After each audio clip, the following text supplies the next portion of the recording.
안녕하세요. 이츠킨입니다. 오늘은 제러드 다이아몬드의 총균세에 대해서 다뤄보려고 하는데요. 먼저 말씀드리고 시작하겠지만 노잼의 책도 매우 두껍습니다. 그럼 시작해보겠습니다. 저자 소개. 제러드 다이아몬드는 미국의 지리학자, 생물학자, 역사학자, 작가로 유명한 다중 분야의 학자입니다. 1937년 태생이며 다이아몬드는 역사, 지리, 환경과학 등 다양한 분야에 대한 지식을 가지고 있습니다.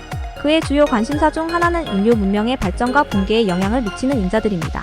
다이아몬드는 총균세 인류의 비극과 번영의 역사라는 책으로 광범위한 독자층에게 그의 이론을 소개했습니다. 이 책에서는 지리학적, 환경학적인 측면에서 다양한 문명들의 운명을 분석하며 자연환경과 인간의 상호작용이 어떻게 역사에 영향을 미쳤는지를 다루고 있습니다. 또한 그의 다른 작품들도 환경과 사회의 상호작용에 관한 통찰을 제공하고 있습니다. 다이아몬드는 본업이 지리학이지만 그의 작품은 생물학, 역사, 사회학 등 다양한 분야에 걸쳐 있어서 흥미로운 시야를 제시해주고 있습니다. 목차. 이 책은 총 784페이지로 극악무도한 두께감을 자랑합니다. 총 4부에 걸쳐서 지리적 요인이 인류 문명에 미치는 영향에 대해서 풀어나가기 시작합니다. 책 내용 정리. 현재 우리가 살고 있는 자본주의는 미국과 서구권 국가들이 장악하고 있습니다. 서구권 국가의 주류는 백인인데 그럼 백인이 다른 인종들보다 우수해서 세계 패권을 장악할 수 있었을까요? 제러드 다이아몬드는 이런 궁금증을 풀어내기 위해서 북호주에 있는 뉴기니 섬에 가서 문화에 대해서 분석을 하기 시작합니다. 뉴기니 섬으로 간 이유는 섬이기에 다른 대륙에 있는 국가들보다 외부 영향을 덜 받기에 자생적으로 생긴 문화를 보다 심도 있게 연구할 수 있기 때문입니다. 저자가 내린 결론은 유라시아, 유럽, 아시아 등 국가들보다 아프리카의 국가들이 발전이 느린 이유는 지리적 요인 때문입니다. 유라시아 대륙은 가로행로 길게 뻗어 있습니다. 그렇기에 위도가 같고 계절이 비슷합니다. 계절이 비슷하기에 농업이 전파되기 쉽고 결과적으로 수렵채집에서 농업으로 전환이 용이했습니다. 반면에 아프리카 국가들은 횡가로보다는 열세로로 길게 뻗어 있으며 심지어 대륙 사이에 사막도 자리 잡고 있습니다. 열경도이 같으면 시간대는 같으나 계절에 큰 차이가 나기에 농업이 다른 국가로 전파되기 어려웠습니다. 그렇기에 채집 국가에서 농업 국가로 전환이 어려웠습니다. 위도 계절이 다르기에 농업뿐만 아니라 가축의 전파도 어려웠으며 잉여자원 생산도 느려질 수밖에 없었습니다. 잉여 생산물은 부족 사회에서 국가로 전환하기 위한 중요한 요인이자 과학 발달의 중요 요인이기도 합니다. 과학 발달이 늦다는 것은 철기 생산과 이를 넘어 총의 생산이 어렵다는 말이기도 합니다. 또한 농업 문화가 자리 잡아야 부족 단위 10명에서 국가 단위 10만 명 이상로 전환이 가능합니다. 여러 명이 좁은 땅에서 군집해서 살다 보면 인간과 가축의 배설물로 인해서 병원균이 전파되기가 쉬운 환경이 조성됩니다.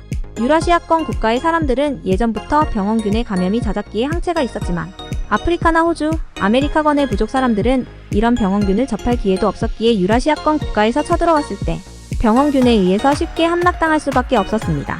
즉 지리적 요건으로 인해서 총균세의 발전이 늦어졌으며 이로 인해서 스페인 피사로의 168명의 군사들이 8만 명이 넘는 잉카 제국의 왕인 아타후알파를 사로잡고 병원균으로 인해서 잉카 제국을 망하게 하는 일이 발생하고 맙니다.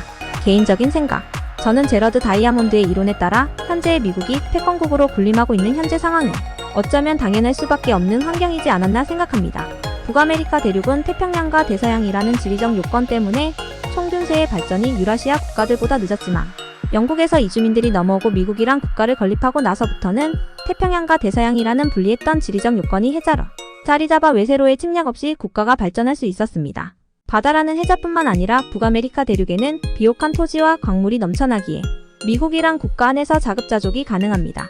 10년 전에는 다량의 세일가스가 발견되더니 최근에는 다량의 리튬까지 발견된 축복받은 땅입니다. 반면 현재 GDP 2위 국가인 중국은 영토가 전부 다른 국가들과 맞닿아 있으며 자급자족할 자원도 있지 않습니다. 여기에 바다로 나아가기에도 일본이나 한국 동아시아 국가, 대만 등이 막고 있기에 이마저도 쉽지 않습니다. 이런 지리적 지정학적 요소가 중국이 미국을 넘어서기 힘든 이유로 자리 잡고 있습니다. 코인 투자적 관점.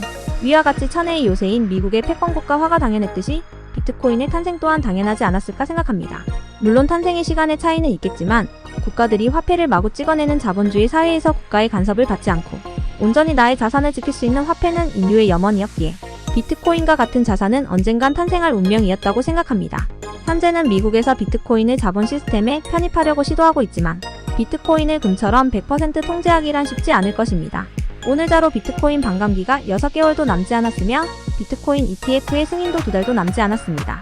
전까지는 비트코인 시총이 자가 저점 대비 10배씩 상승했지만 이번 반감기 후 폭등이 오고 난 이후부터는 지금과 같은 상승률은 기대하기 힘들 것입니다. 비트코인은 올인어글이 같은 존재입니다. 탄생 전에는 인간이 분류한 범주 내에 없던 생물이기에 존재 자체를 부정당했지만 현재는 모두가 올인어브리를 있는 그대로 받아들입니다. 비트코인도 마찬가지입니다. 그동안 지식인들이 분류한 개념에 없으며 국가의 통화정책을 교란하기에 부정되어 왔지만 없앨 수 없다는 걸 인지한 현재 비트코인은 이해의 대상이 아닌 받아들여야 할 존재입니다. 강남 부동산처럼 나중에 후회하실 건가요?